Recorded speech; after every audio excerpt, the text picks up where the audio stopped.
বিশ্বনবী বললেন, খবরদার, মা বাবা কত রহমত, থাকলে মানুষ বোঝে না, যখন চলে যায় তখন বোঝে, কিন্তু তখন বুঝলে লাভ হয় না, ঠিক কিনা? যতদিন বাবা মা বেঁচে থাকে বটবৃক্ষের মতো ছায়া দিয়ে থাকে, ছাতার মতো মাথার উপর দাঁড়িয়ে থাকে।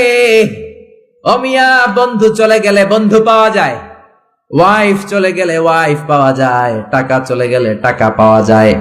জনম দুঃখিনী মা যদি দুনিয়া ছেড়ে চলে যায়, মারে আর পাওয়া যায় নাকি? ওগো মা, তুমি এই ধরনের শ্রেষ্ঠ নেয়ামত, তোমারই পদ তলে রয়েছে জান্নাত। ওগো মা, তুমি এই ধরনের শ্রেষ্ঠ নেয়ামত, তোমারই পদ তলে রয়েছে জান্নাত। সুবহানাল্লাহ। এজন্য মায়ের দোয়া এমন দোয়া কখনো ফিরে না। গুলি মারলে গুলি মিস হয়, ড্রোন হামলা করলে মিস হয়, ব্যালিস্টিক ক্ষেপণাস্ত্র মারলে মিস হয়, অ্যাটম বোমা মারলে মিস হয়, মায়ের দোয়া মিস হয় নাকি? কথা কর, বিশ্বাস হয়? একটু সন্দেহ সন্দেহ লাগে? Any confusion, any doubt? লা শাক্কা ফি, কোনো সন্দেহ নাই, লা রাইবা ফি, চিল্লায় কোন ঠিক কিনা?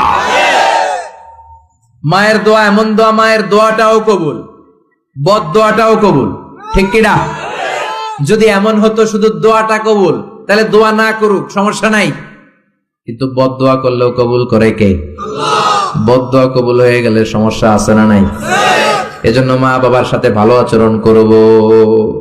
বাবা মার ছেলে মেয়েদের দৃষ্টান্ত তরমুজ আর ছুরির মতো। মা বাবা হলো ছুরি, ছেলে মেয়ে তরমুজ। তরমুজ নিচে রেখে উপর থেকে ছুরি মারলে তরমুজ কেটে যায়, আবার ছুরি নিচে রেখে উপর থেকে তরমুজ ফেললেও তরমুজ কেটে যায়। উভয় অবস্থায় তরমুজের ক্ষতি হয়, ছুরির কিছু হয় না। কথা বুঝতে পেরেছেন? এই জন্য যত বড় আল্লাহর ওলি আপনি হন না, মা বাবা বদদোয়া দিলে কিন্তু লেগে যাবে, ঠিক কিনা? বনি ইসরায়েলের একজন আবেদ ছিল, নাম জুরাইজ। নাম কি? বুখারীর বর্ণনা, প্রামাণ্য বর্ণনা আপনাদেরকে শোনাচ্ছি। জুরাইজ, সে একজন অনেক বড় আল্লাহর ওলি। তাহাজ্জুদের নামাজ পড়তো রাতে।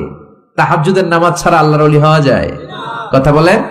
ওমিনাল লাইলি ফাতাহাজ্জাদ বিহি নাফিলাতান লাকা আসা আন ইয়াবআসাকা রাব্বুকা মাকামাম মাহমুদা। তাহাজ্জুদের নামাজ যদি আপনি পড়েন, আপনার মর্যাদা বাড়িয়ে দিবে কে? আল্লাহ। এ আল্লাহর ওলি জুরাইজ থাকতেন পাহাড়ের উপর। পাহাড়ের উপরে তাহাজ্জুদের নামাজ পড়ছেন।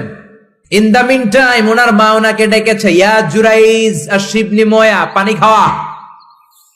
জুরাইজ মনে মনে ভাবে, হায় হায়, নামাজের মধ্যে দাঁড়ালাম, এখনই মায়ের তৃষ্ণা লাগলো, কি করব? মায়ের ডাকে সাড়া দেব নাকি